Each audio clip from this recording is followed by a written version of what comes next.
보십시다. 하나님 말씀 구약성경 사무엘상 31장 1절 말씀입니다.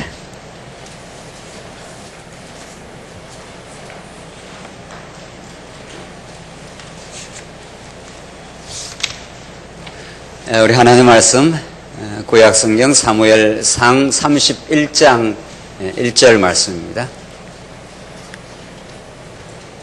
찾으신 줄 알고 봉독 드리겠습니다. 블레셋 사람들이 이스라엘과 전쟁을 시작하자 이스라엘 사람들이 블레셋 사람들 앞에서 도망하여 길보아 산에서 죽임을 당하여 쓰러졌다. 블레셋 사람들은 사울과 그의 아들들을 바짝 쫓아가 사울의 아들인 요나단과 아비나답과 말기수아를 죽였다.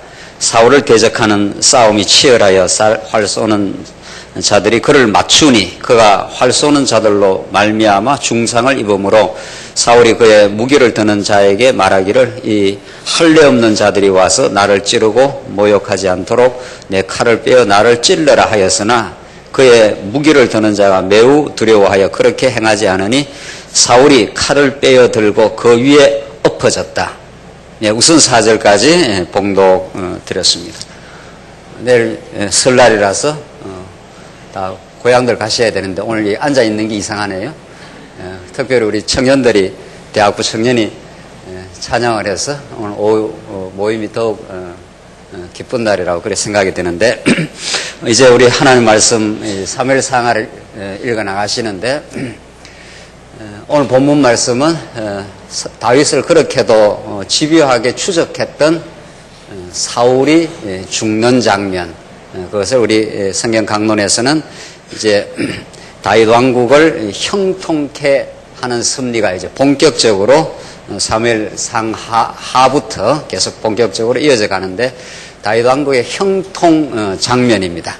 지금까지 긴 사울의 집요한 추적, 다윗의 이리저리 쫓겨다니는 피난 망명길 속에 하나님께서 다윗을 시련케 하셨다가 이제 그 대적들을, 그 반역자들을 하나님이 언약하신 다윗 왕국의 그 반역자 사울과 그 일체 그 부하들 아브넬 또 이스보셋 이런 대적자들을 하나님이 그 진멸시켜 가는 것을 다윗 왕국의 형통이라고 그렇게 말합니다. 하나님 나라를 이제 건립하시는데 시련의 과정을 통해서 형통케 하시는데 그 형통 첫 번째가 이제 반역자들을 진멸하여 진멸과 동시에 다윗 왕국을 번창케 하는 그 일입니다. 이 둘이 합쳐서 다윗 왕국의 형통 장면입니다. 그러니까 무너질 세력을 무너뜨리고 하나님이 이제 세워갈 언약의 나라 다윗 왕국을 하나님이 세워가신다 하는 그런 장면인데 이것이 도대체 우리한테 어떤 의미를 가지느냐는 거죠. 수천 년 전에 있었던 그 이야기, 이 사울 왕의 그 죽음의 장면이 도대체 어떤 하나님을, 어떤 그리스도를 언약하고 있고 우리에게는 어떤 의미를 가지느냐, 이것이 성경 해석학자들에게는 참 그 질문이 되지 않을 수가 없습니다. 사울이 죽은 거하고 우리하고 무슨 상관이 있습니까? 그러니까 성경은 전체 언약 성취의 구조와 그 주제를 확인하지 않으면은 정말 그 의미 없는 그 이야기가 될 수밖에 없습니다. 여러분에게 사울이 죽은 게 무슨 의미가 있습니까? 한번 물어볼까요? 사울이 어디 블레셋과 전쟁에서 죽은 것이 무슨 의미가 있습니까? 이걸 왜 읽어야 되는지, 이것은 성경 전체의 구조, 하나님이 당신의 다윗 왕국을, 당신의 그 언약된 다윗을 통해서만 하나님의 나라를 이루지 사람들이 욕망에 의해서 세운 어깨보다 하나 더 큰 사울, 그 시대의 희망적 세력으로 부각한 사울을 통해서는 결코 하나님 나라가 이루어질 수 없다. 인간의 그 욕망의 실현을 통해서는 이 땅 위에 참된 평강의 나라, 참된 그 희락의 나라를 결코 이룰 수 없다는 사실, 하나님이 세우신 유다 지파에서 세운 다윗을 통해서라야 그 나라가 번창된다는 것을 이제 생생하게 보여줍니다. 그러니까 이것이 이제 하나님 나라의 형통이라는 거지. 다윗 왕국의 권력에. 그래서 사울은 인간 욕망의 그 화신, 인간 욕망의 그 대변자라고 할 수 있습니다. 그것은 저와 여러분들의 욕망의 대변자라 이렇게 봐야 정확합니다.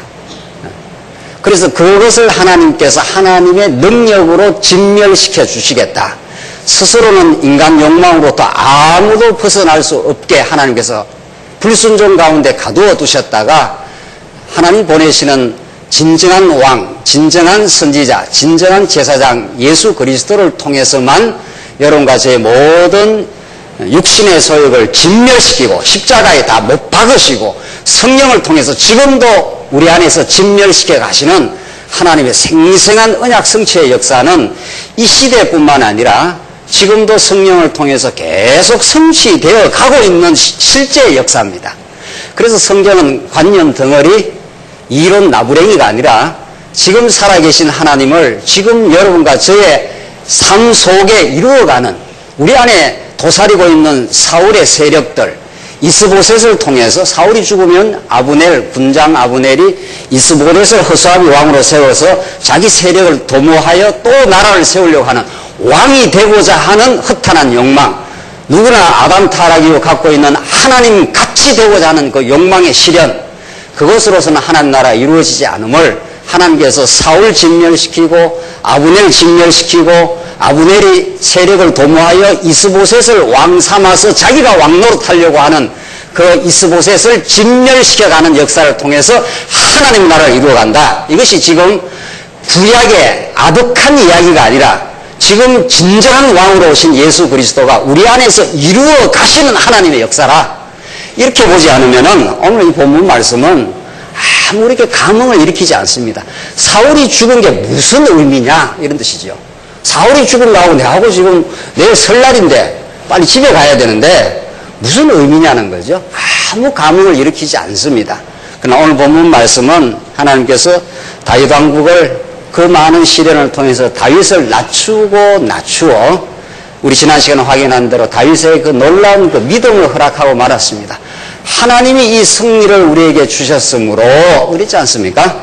400명은 자기들이 전쟁을 쳐서 자기들이 이 전쟁에서 이 노량물을 취했으니까 전쟁 치러 가지 않는 오다가 지친 200명에 나눠주지 말자. 우리는 저들과 다르다. 이렇게 행위에 근거하여 그 전쟁 승리를 자기 것으로 받아들이면서 200명과 차별화를 시킵니다. 그러나 하나님께서 다윗에게는 아니야. 하나님이 우리를 보호했지 않았는가? 하나님이 이 전쟁에서 우리에게 승리를 주지 않았는가? 하나님이 지금까지 우리를 지켜오지 않았는가? 이 시련을 통해서 우리가 얻어낸 것이 무엇인가? 우리는 무너져 왔지만은 하나님은 당신의 언약대로 신실하시고 우리를 자비하게 사랑하시는 분 아니시냐? 이것이 우리 지난 시간 다윗의 시련이 만들어낸 아름다운 하나님의 승리의 모습입니다. 이 승리 이후에 반역자들을 진멸시켜 나갑니다. 이 놀라운 이 연결된 메시지, 예수 그리스도는 언약대로 오시고 헤롯 당들과 그 모든 어리석은 군중들과 빌라도와 그들이 공모하여 예수 그리스도 십자가에 못 박지만은 3일 만에 대역전의 드라마는 일어나서 예수가 부활하여 승리하심으로 그때부터 하나님 나라가 이제 이 땅 위에 펼쳐져 나가는 역사와 방불한 역사가 일어납니다. 다윗이 그렇게 사울에게 집요하게 쫓겨다니고 몰려서 자신의 어리석은 모습을 다 여지없이 노출시키면서 하나님 앞에서 자기 능력으로 될 수 없다는 걸 깨닫게 하신 다음에 하나님은 다윗을 역전시켜 그 빼앗겼던 모든 노량물들을 다 차지와 하나님이 우리를 보호해 주셨습니다. 하나님의 승리였습니다. 하나님이 우리를 이렇게 지키고 하나님이 주신 것을 우리의 공로로 우리가 차지할 수가 없습니다. 이 승리를 맛본 다음 이제 하나님께서는 블레셋을 들어서 그렇게 괴롭히던 사울왕을 그 진멸시켜 가십니다. 이것이 하나님께서 하나님 나라를 이제 번창시가는 이제 기본 역사였습니다. 31장 보시면은 자 그렇게 해서 다윗 반역자 사울을 진멸시켜 가시는 하나님의 승리가 다윗 왕국의 형통이라는 겁니다. 1절로 6절 보시면 사울과 그 아들들과 군대가 블레셋에게 패하고 죽습니다. 블레셋 사람들이 이스라엘과 전쟁을 시작하자 이스라엘 사람들이 블레셋 사람들 앞에서 도망하여 길보아 산에서 죽임을 당하여 쓰러졌다. 블레셋 사람들은 사울과 그의 아들들을 바짝 쫓아가 사울의 아들인 요나단과 아비나답과 말기수아를 죽였다. 사울을 대적하는 싸움이 치열하여 활 쏘는 자들이 그를 맞추니 그가 활 쏘는 자들로 말미암아 중상을 입었으므로 사울이 그의 무기를 드는 자에게 말하기를 이 할례 없는 자들이 와서 나를 찌르고 모욕하지 않도록 내 칼을 빼어 나를 찔러라 하였으나 그의 무기를 드는 자가 매우 두려워하여 그렇게 행하지 않으니 사울이 칼을 빼어 들고 그 위에 엎어졌다. 자결해서 죽은 겁니다. 사울의 무기를 든 자가 그가 죽은 것을 보고 그 역시 자기 칼 위에 엎어져서 그와 함께 죽었으니 사울과 그의 세 아들과 그의 무기를 드는 자와 심지어 그의 모든 부하들이 그날 함께 죽었다. 이것이 다윗을 그렇게도 집요하게 추적하여 괴롭혔던 그 반역자들, 하나님의 언약의 나라의 반역자들을 하나님이 블레셋을 들어서 완전히 진멸시키는 하나님의 진멸 사건입니다.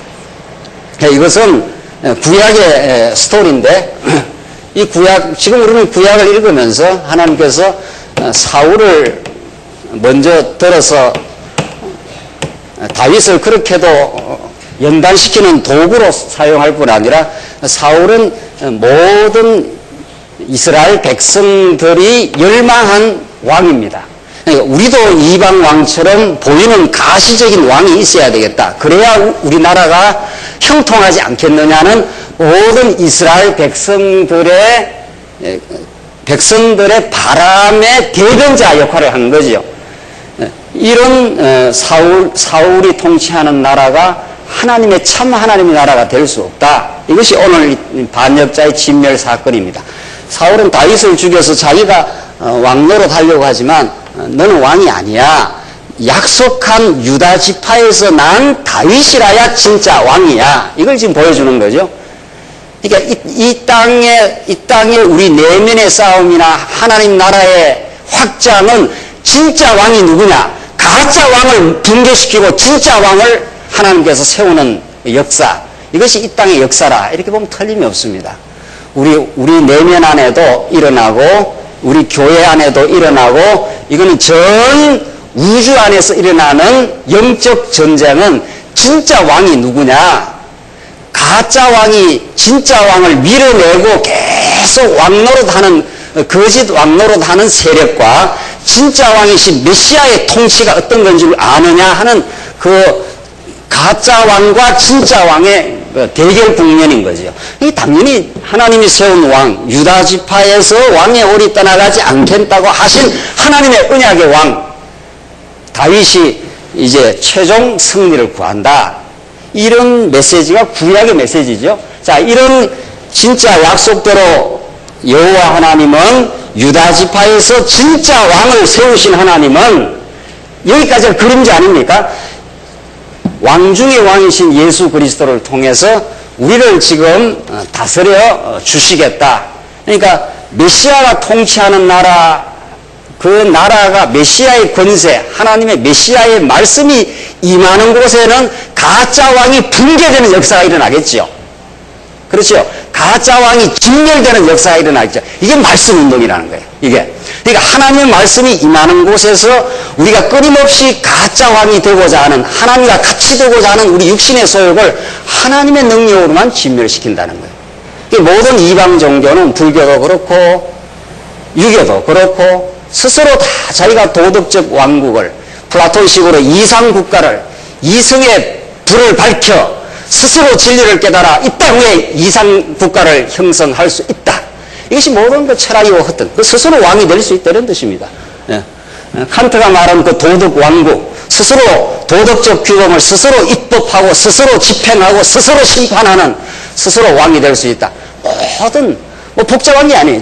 모든 이방 종교, 모든 철학, 모든 사상은 하나님을 대적하여 스스로 자기를 컨트롤해서 스스로 나라를 건설할 수 있다. 이런 뜻이죠. 그 모든 허탄한 시도를 하나님께서 붕괴시키고 그건 영원하지 않아. 영원한 제국이 이 땅에 없어. 영원한 나라가 이 땅에 도래하고 영원히 메시아가 통치하는 나라를 내가 만들어줘. 이것이 구약에서 가짜 왕을 진멸시키고 이 사람들이 세운 거 아닙니까? 이 사람들이 세운 이 사람들 속에 누가 들어있습니까? 누가 들어있어요? 이건 물어봐야 되겠는데. 이 사람들이 하나님은 안 보이고 사울이 얼마나 어깨나 하나 위에 큰 장수였습니까? 또 사울이 전쟁을 연전연승을 합니다. 초기에는.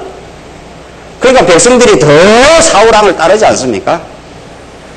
이것이 이 땅 위에 이루어지는 영적 싸움, 세속주의요, 유대주의요, 적그리스도 그렇습니다. 세속주의와 유대주의가 어디 밖에 있는 대상이 아니라는 거 아닙니까? 자, 우리 신령한 예수 그리스도가 통치하는 이 나라, 신령한 이 땅 위의 나라는 우리 안에 세속주의가 있는 거죠. 하나님보다 세상 영광이 더 좋은 거 아닙니까?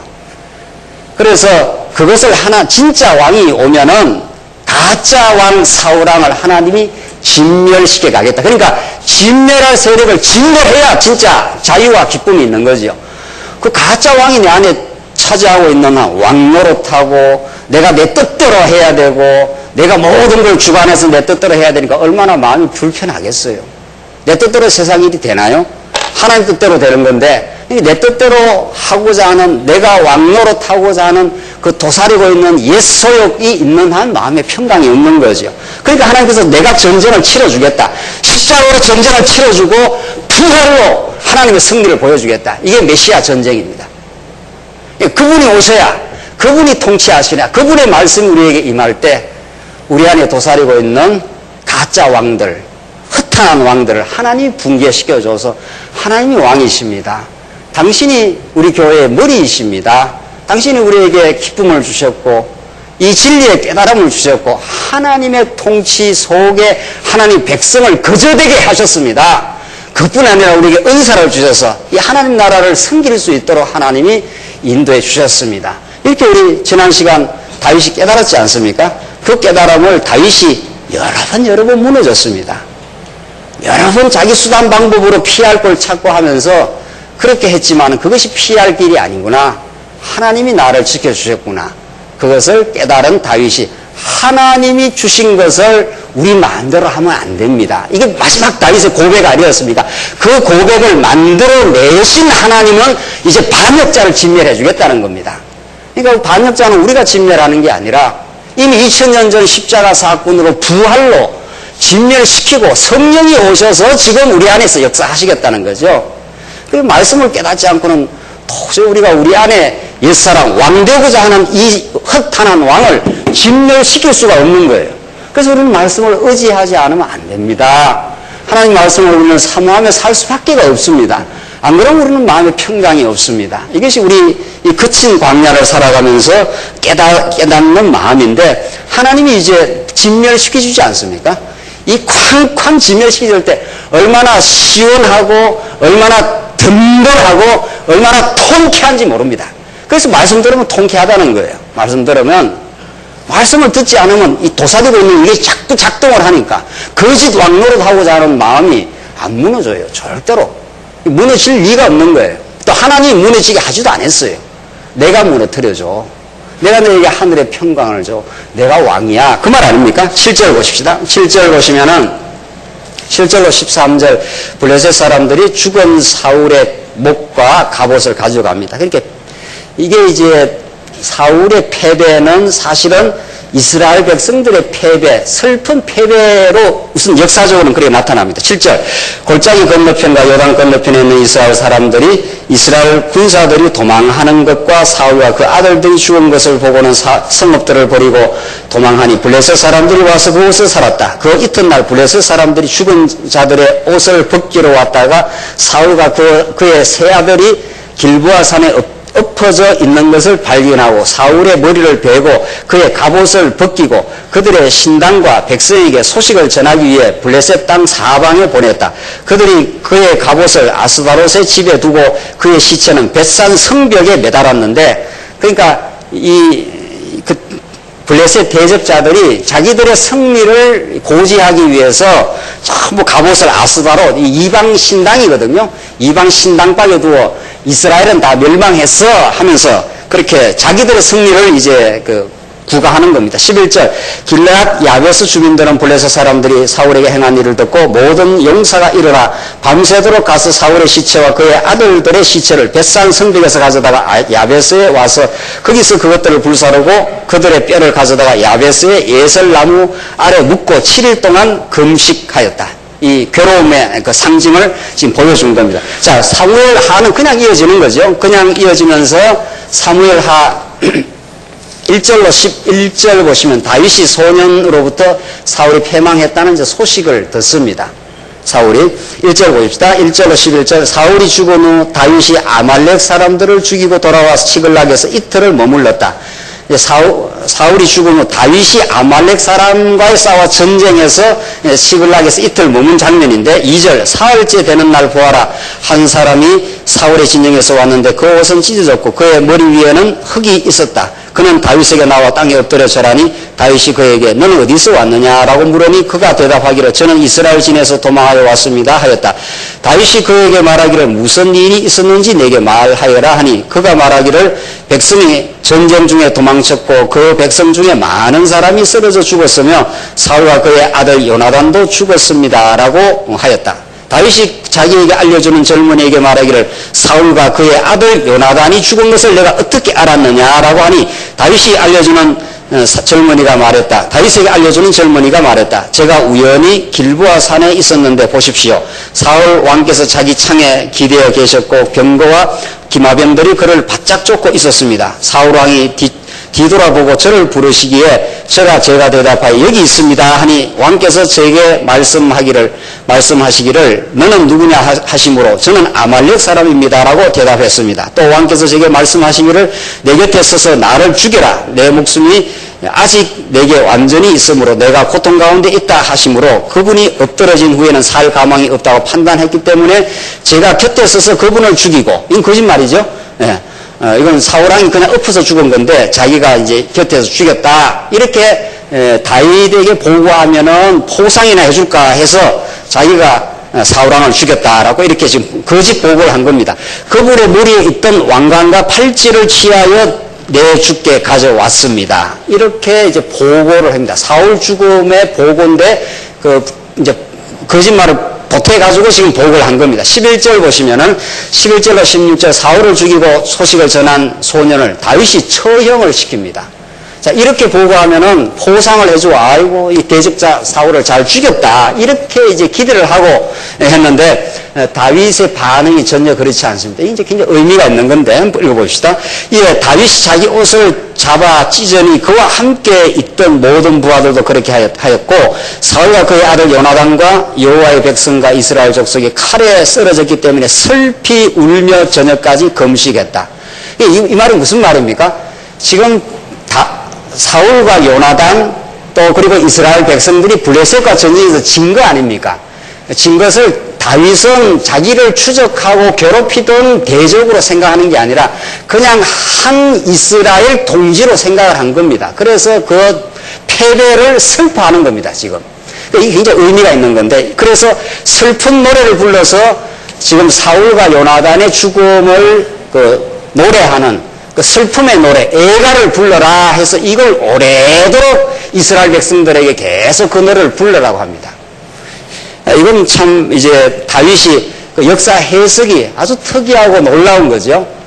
이 아말렉 사람은 내가 사울을 죽였습니다. 당신을 괴롭히는 사울을 죽였으니까 내게 포상이라도 돌아올까 이렇게 했는데 다윗은 그렇게 그 사건을 해석하지 않는 거죠. 이걸 이스라엘의 패배 사건으로 보고 블레셋 대적 이스라엘의 패배 사건으로 보고 이걸 아주 슬퍼하는 거죠. 이것을 두고 이스라엘 백성들에게 활노래로 계속 노래로 불러서 이 슬픔을 계속 상기하도록, 그래서 이 슬픔을 이기고 마침내 기쁨이 올 때까지 메시아의 통치가 오기까지 그렇게 이 슬픈 노래를 부르는 겁니다. 그 성경의 슬픔의 노래가 그 대표적인 것이 예레미야 예가이기도 하고, 그런데 성경은 우리에게 슬픔을 넘어 참된 기쁨을 만끽하게 하는 그 역사를 반드시 하나님께서 하게 하신다는 거죠. 예수님이 십자가에 매달려 있을 때 다 도망치고 외롭게 그렇게 죽습니다. 그걸 이사야 53장은 그는 아무 잘못이 없이 우리를 대신하여 슬픔을 많이 당했노라 그렇게 말합니다. 그런 다음 3일 만에 부활하여 진정한 기쁨이 무엇인지를 우리에게 가르쳐 주신 하나님인데, 다윗이 그런 마음으로 대적자 사울이 죽는 것을 그냥 아주 천박한 기쁨으로 받아들인 게 아니라, 이것이 우리가 블레셋에게 졌다고 하는 그 슬픔의 패배를 곱씹고 다시 하나님의 승리를 맛보는 그 시간으로, 그런 아름다움으로 성화시켜 나갑니다. 이게 참 놀라운 거죠. 예. 그래서 한번 보십시다. 15절, 병사들 중에 하나가 말하기를 가까이 가서 그를 죽여라. 14절입니다. 14절. 다윗이 그에게 말하기를 어찌하여 내가 내 손을 들어 여호와의 기름 부음 받은 자 죽이기를 두려워하지 아니하였느냐. 다윗은 사울이 자기를 대적하고 그렇게 죽이려고 했지만 하나님이 세운 사람으로 끝까지 인정을 하는 거죠. 15절, 병사들 중 하나가 불러 말하기를 가까이 가서 그를 죽여라 하였으므로 그 병사가 치니 그가 바로 죽었다. 다윗이 그에게 말하기를 내 피가 내 머리 위에 있을 것이다. 이는 내 입으로 증언하기를 내가 여호와의 기름 부음 받은 자를 죽였다라고 말하기 때문이다 하였다. 그래서 그 사울의 거짓 보고를 그래서 그 죽음을 보고한 오히려 아말렉 사람을 다윗이 처단해버리고 이제 노래를 하나 만드는 그 내용이 나오는데 한번 보십시다. 17절 다윗이 이 슬픈 노래로 사울과 그의 아들 요나단을 애도했고 나오지 않습니까? 그러니까 그 진정한 슬퍼야 할 일을 슬퍼하는 것이 제대로 된 감정인 거지요. 이 세상은 슬픔도 가짜 슬픔이고 기쁨도 가짜 기쁨입니다. 하나님 복음이 없는 이 세상, 이 감정도 가짜 감정인 거죠. 예. 슬픔도 자기가 뭐가 잘못되면은 슬퍼하고, 그렇죠? 예. 세상 슬픔이 그렇지 않습니까? 자기가 뭔가 실패를 하거나 뭔가 잘못하면은 그걸로 슬퍼하고, 기쁨도 자기가 잘나서 뭔가 다른 사람보다 내가 더 우월한 일이 되거나 그 청박한 기쁨의 삶을, 그게 세속주의 아닙니까? 이게 가짜 슬픔인 거죠. 가짜 기쁨이요, 가짜 슬픔이고, 복음을 만나면 달라진다는 거죠. 복음을 만나면 전 인격이 다 새롭게 변하는데, 우리의 지성도 새롭게 변하고, 우리의 감성도 새롭게 변하지요. 슬퍼할 것을 진짜 슬퍼하는 것, 그것이 진짜 복음을 깨달은 사람이죠. 그리고 진짜 메시아로 즐거워하는 것, 예수 그리스도 안에서 기뻐하라. 이게 달라진다는 거예요. 복음을 깨달으면 진짜 슬퍼할 것을 슬퍼하고 진짜 기뻐할 걸 기뻐하는 것. 복음을 깨닫지 못하면은 세상이 주는 가짜 기쁨, 자기 잘난 기쁨, 내가 다른 사람보다 더 우월하다는 흙타는 기쁨, 자기가 못난 것 때문에, 자기 못난 것 때문에 슬퍼하는 그 가짜 슬픔. 그러나 지금 다윗의 슬픔은 그런 세상이 주는 그런 가짜 슬픔, 가짜 기쁨에 놀아나는 삶이 아니었습니다. 하나님께서 다윗을 그렇게 만들어 온 겁니다. 하나님의 승리를 기뻐하고 이스라엘 백성들의 패배를 진짜 슬퍼하는 거죠. 그래서 고린도 후서에 보면은 사도 바울이 고린도 교회 성도들에게 두 번째 쓰는 편지, 고린도 후서에 나타나는 그 편지 속에서 너희들이 왕노릇하면서 교회 안에서 분쟁하지 않느냐, 이것을 사도 바울이 굉장히 슬퍼합니다. 그걸 굉장히 마음 아파합니다. 그 마음 아파하는 게 참 고상한 마음 아픔이죠. 그렇지 않습니까? 우리 자녀가 빗나가거나 어렵거나 할 때 우리 마음에 슬픔이 있듯이 사도 바울이 고린도 교회를 보고 희희낙낙되지 않지 않았습니까? 그걸 참 마음 아파합니다. 그게 하나님이 주신 거룩한 슬픔인 거죠. 그걸 마음 아파하고 하나님 이 교회가 새롭게 하나 되기를, 새롭게 화해되고 진리와 함께 협력하기를, 그게 고린도 후서 말씀 아닙니까? 하나님이 우리와 하나 되게 하시려고 예수 그리스도를 보내시고 우리 모두를 그리스도 안에서 하나 되게 했는데, 누가 여기서 더 낫고 누가 더 잘나고 한 백성 없이 우리 모두 죄와 허물로 죽었던 백성들을 예수 그리스도 안에서 하나 되게 만들어 주셨는데 어떻게 해서 그리스도파가 있고 어떻게 해서 바울파가 있고 어떻게 해서 아볼로파가 있느냐, 이것을 사도 바울이 아파합니다. 그걸 당연한 거지요. 그걸 아파하고 슬퍼하면서 이제 그 편지를 썼지 않습니까? 그 편지를 받고 고린도 교회 성도들이 하나님의 뜻대로 하는 근심을 가졌다고 합니다. 그 말씀 한번 보시죠. 고린도 후서 한번 보십시다. 오늘 이 다윗의 슬픔의 노래가 어떤 그 심도 있는 말씀인지 고린도 후서 7장 보십시다. 고린도 후서 7장.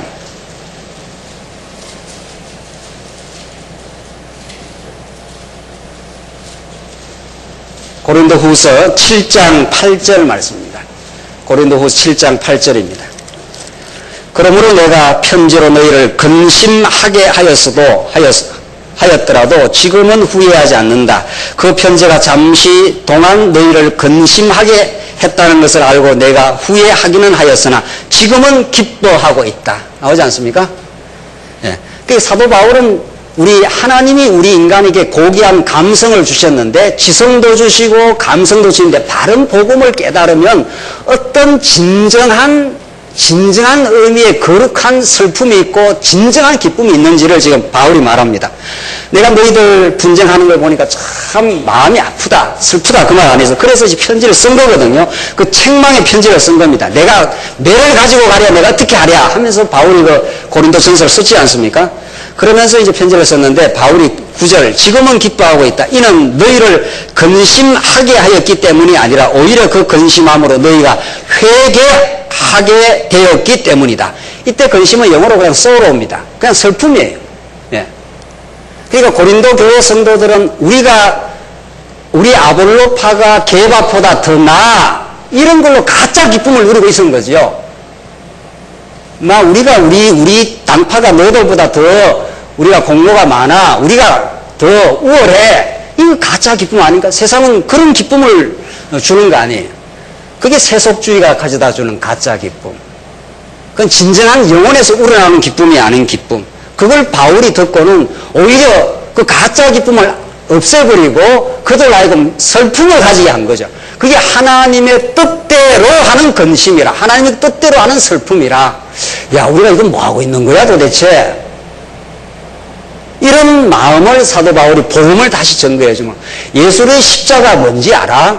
예수의 부활이 뭔지 알아? 이러면서 바울이 고린도 전서에서 십자가의 도를 가르치고 마지막에 부활을 다시 가르쳐 준 거 아닙니까?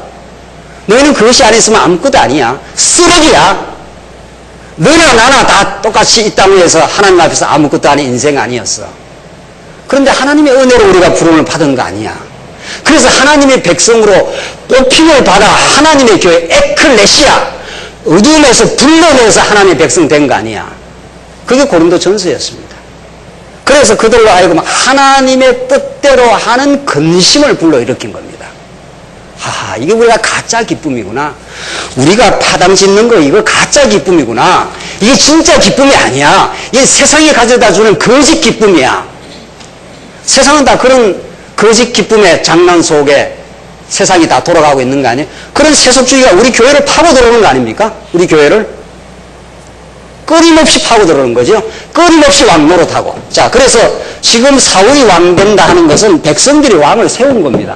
백성들도 왕이 되고 싶은 겁니다. 그것이 고린도 교회에 그대로 나타나는 그 현상입니다. 그래서 사도 바울이 이 근심의 편지를, 정말 사랑의 편지를, 이 슬픔의 편지를 고린도 교회에 보내줘가지고 너희들이 이제 오히려 그 근심함으로 너희가 진짜 거룩한 슬픔을 가짐으로, 야, 우리가 이거 허탄했다, 너무 어리석었다, 하나님의 은혜를 우리가 그렇게 깊이 알지 못했다. 그래서 지금 오늘 본문이 그렇게 나오는 거예요. 너희가 회개하게 되었기 때문이다. 회개라는 건 세상으로 달려가던 마음을 하나님께로 가게 하는 것, 이게 회개인데, 내가 왕노릇 하려고 하던 마음을 예수가 왕임을 인정하는 것, 그게 회개죠. 우리는 끊임없이 말씀 깨달으면 다시 그 자리로 돌아오는 거죠. 하나님 당신이 왕이십니다. 당신이 우리에게 은혜를 베풀어서 하나님 나라 백성이 되게 했습니다. 그 말이죠.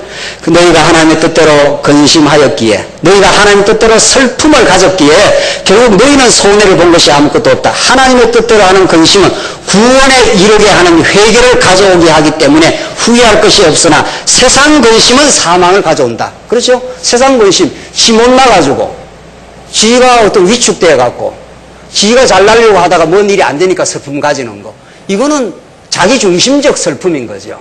그거는 사망에 이르게 된다. 그거는 자기한테 깨달음을 아무것도 가져오지 않는다. 그러나 복음이 주는 슬픔, 복음이 주는 진정한 하나님의 뜻대로 하는 근심, 그것은 구원에 이르게 하는, 더 성숙에 이르게 하는, 메시아를 더 깊이 깨닫고 자기를 되돌이키고 주 앞에 올바르게 서게 만들어주는 하나님의 놀라운 사역이라. 이게 고린도 교회에 주신 두 번째 편지, 사도 바울이 편지 속에 나타난 말씀입니다. 보아라, 11절. 하나님의 뜻대로 하는 이 근심이 너희를 얼마나 열심 있게 하며, 이 슬픔이 있어야, 이 거룩한 슬픔, 복음의 깨달음에 의해서 자신을 새롭게 갱신하는 슬픔, 이것이 진짜 열심을 만들어낸다는 거죠. 우리는 복음 깨달아서 내가 이대로 살아도 좋아, 편안하니까 좋아, 이건 가짜 기쁨인 거죠. 가짜 기쁨인 거죠. 진짜 복음을 깨달으면 그렇게 되나요? 진짜 복음을 복음답게 깨달으면 나를 나되게 만드신 하나님이 우리를 어떻게 만들어줬는데, 어떤 은혜 가운데 우리를 살게 하셨는데, 우리가 있는 것이 얼마나 놀라운 복된 자리인데, 그러니까 그게 그 근심이 있어야, 진짜 거룩한 근심이 있어야 오늘 본문이 말하는 대로 얼마나 너희를 열심 있게 하며 뜨거움이 새로 생긴다는 거예요. 얼마나 변호하게 하며, 진리를 변호하게 하며, 얼마나 의분을 느끼게 하며, 얼마나 두려워하게 하며, 하나님의 왕되심, 그리스도의 왕되심을 몰라보고 우리가 왕노릇하는 게 얼마나 두려운 일인가. 아이쿠, 이거 정말 두려운 일이구나. 이렇게 하나님 말씀이 우리 마음에 열심도 가져다주고 두려움도 가져다주고 정말 주 앞에 거꾸러지게도 만들고 진짜 하늘의 평강을 얻게 만들어주기도 하는 이 복음의 능력, 이것이 복음이 가져다주는 열심이라는 겁니다. 얼마나 사모하게 하며, 얼마나 열정 있게 하며, 얼마나 처벌을 하게 하였느냐. 너희는 모든 면에서 너희 자신이 그 일에 대하여 깨끗하다는 것을 보여주었다. 이게 복음이 만들어내는 아름다운 열심이었습니다. 사모하는 마음도 주시고, 우리가 참 잘못했다는 것도 깨닫게도 만들어 가시고, 그래서 그리스도의 의를 더 의지하게도 만들고, 더 이제 복음 안에서 열심 있게 만들어가는, 이게 하나님의 뜻대로 하는 슬픔이라, 근심이라. 자, 우리 본문으로 돌아가십시다. 똑같은 거죠. 똑같습니다. 지금 다윗은 이 사울과 요나단의 이 패배, 블레셋에서 패배를 이걸 기뻐하지 않습니다. 이 대적자들이 죽었으니까 잘 됐어, 이렇게 허탄한 기쁨을 가지지 않았습니다. 이것을 우리들의 다 패배로 받아들이고 블레셋에서 친 이 패배를 가슴 아프게 생각하면서 이 슬픔의 노래를 불러라. 마침내 우리가 다 그런 자리에 있었지 않았는가.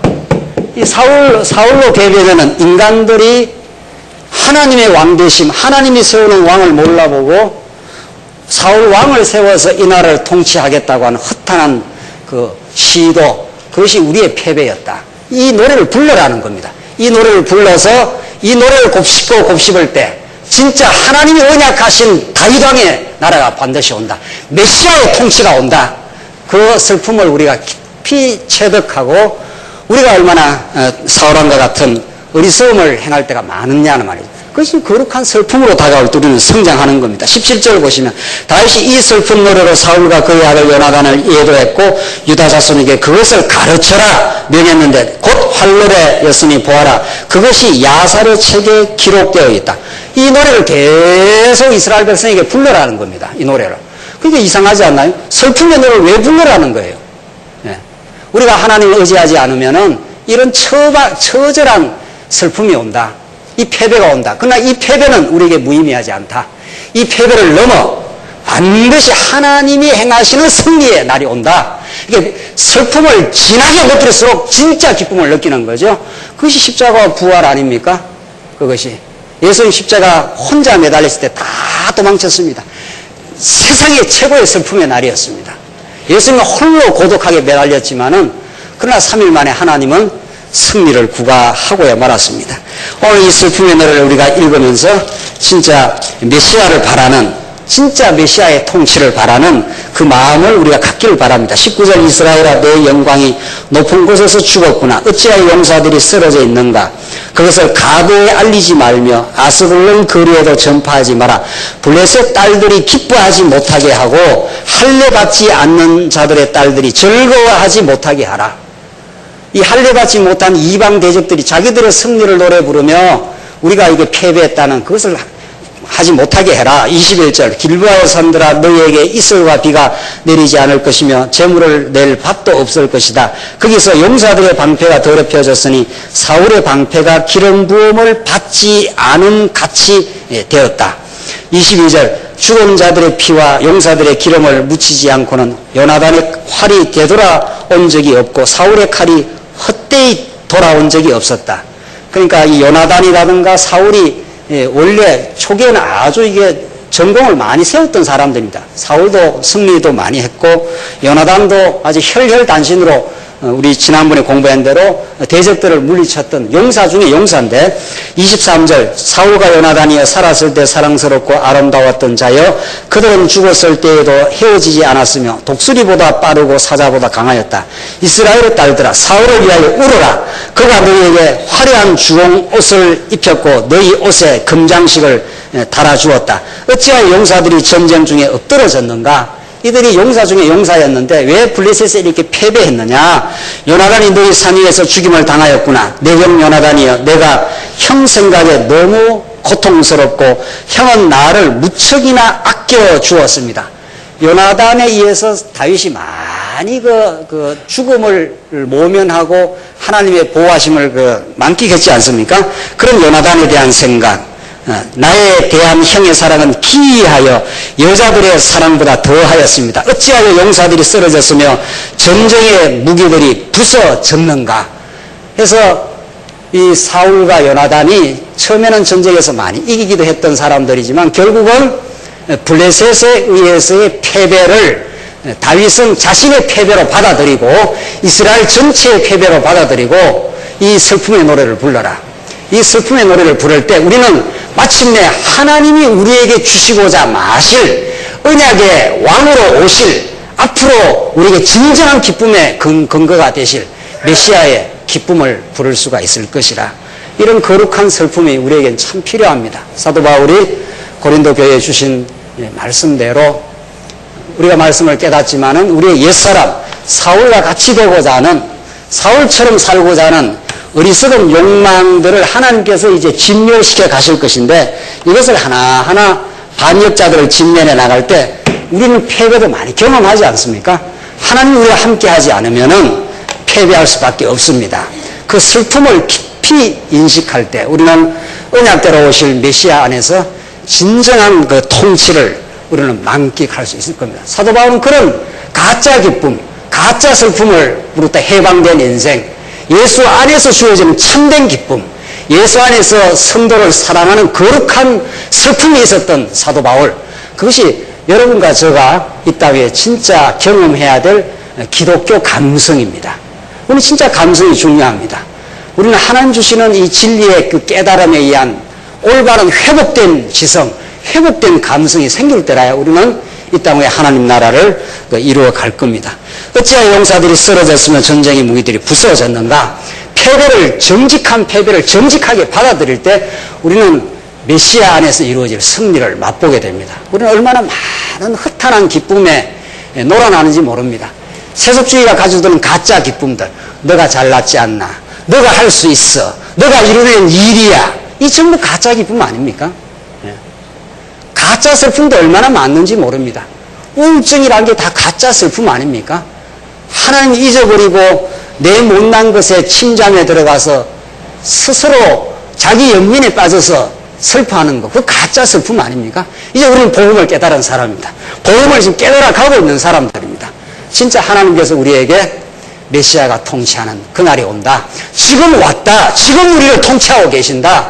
그래서 반역자들, 왕이 되고자 하는 사울왕뿐만이 아니에요. 우리 이제 다음 시간 보면은 하나하나 하나님께서 무너뜨려 가시는데 사울 있지 않아요?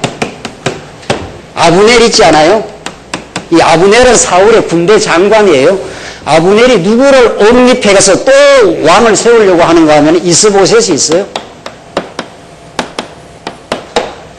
이 사울을 두령으로 해가지고 일체에 이 무너져야 될 군상들이 있는 겁니다. 이게 먼 이야기가 아니라는 겁니다. 이게 먼 이야기 같으면 이 말씀을 왜 읽어야 됩니까? 이게 먼 이야기 같으면은 이게 욕망이고 이게 시기고 이게 탐욕이고 하나하나 하나님께서 반역자들을 이제 진멸해 가십니다. 이 슬픔의 노래를 듣고 블레셋에게 패배한 이 슬픔의 노래를 듣고 하나님께서 사울 진멸시켜 주지요. 아브넬이 이스보셋을 왕으로 세워서 왕으로 세운 건 자기도 왕노로 하겠다 이런 뜻입니다. 왜 대통령 선거하면 그렇게 많은 사람들이 거기 모입니까? 왜 그게 헌신하고 그게 그렇게 달라듭니까? 나도 왕 대통령 옆에서 그 권좌에서 권력의 맛을 같이 동참하겠다 그 말 아닙니까? 그게 없는 사람이 있습니까? 세상에 그게 없는 사람이 있느냐 말이죠. 누구라도 그걸 무슨 수로 우리가 그걸 없앱니까? 메시아가 와야 없앱니다. 진짜 왕이 와야 이 가짜 왕들, 우리 내면에서 우글거리는 이 가짜 왕들, 왕들의 싸움이라 이 땅은 이 거짓 왕과 진짜 왕의 싸움 누가 이기겠어요? 누가 이기겠어요? 네. 진짜 메시아가 우리를 통치해 주시옵소서. 우리의 허탄한 욕망과 시기와 분노와 어리석음을 하나님 내가 스스로 억울할 수가 없습니다. 억울할 수 없는 죄인입니다. 이걸 우리는 수많은 경험과 수많은 교회 생활과 수많은 이 조직 생활 속에서 언제나 우리 가정 생활 속에서도 누가 왕이냐? 누가 왕이냐는 거예요. 누가? 그 싸움을 항상 해가고 있는 우리의 삶 속에 진짜 예수가 왕이십니다. 당신이 왕이 되셔서 우리를 통치해 주실 때 우리는 참된 평강과 기쁨이 있습니다. 그 기쁨을 우리는 다시 빼앗기고 싶지 않습니다. 당신의 통치가 있을 때 우리에게 진정한 기쁨이 있습니다. 이것이 사무엘 하에서 다윗 왕국의 형통으로 이루어지는 하나님이 이루어내시는 진정한 형통, 우리 안에 만들어내시는 하나님의 나라요. 체제개혁은 하나님이 하시는 일이라 우리는 그렇게 당신의 왕이 우리를 통치해 주셔서 만들어내는 일이라고 우리는 그렇게 깨달아 갈 것이고 그렇게 확인되어져 갈 것입니다. 기도하십시다. 자비하신 하나님 아버지 은혜를 감사합니다. 우리가 제거할 수 없는 이 우리 내면의 반역자들을 약속대로 오신 예수님 우리를 통치해 주시옵소서. 그래야 메시아의 통치 속에 진정 우리를 통치하는 왕 되신 그리스도 안에서 참 평강과 기쁨이 있게 하시옵소서. 세상의 슬픔, 세상의 기쁨이 아니라 복음이 주는 진정한 기쁨과 진정한 거룩한 슬픔으로 성도를 사랑하며 이 땅에 복음을 전파하는 거룩한 삶이 있게 하시옵소서. 예수님 이름으로 기도하옵나이다. 아멘.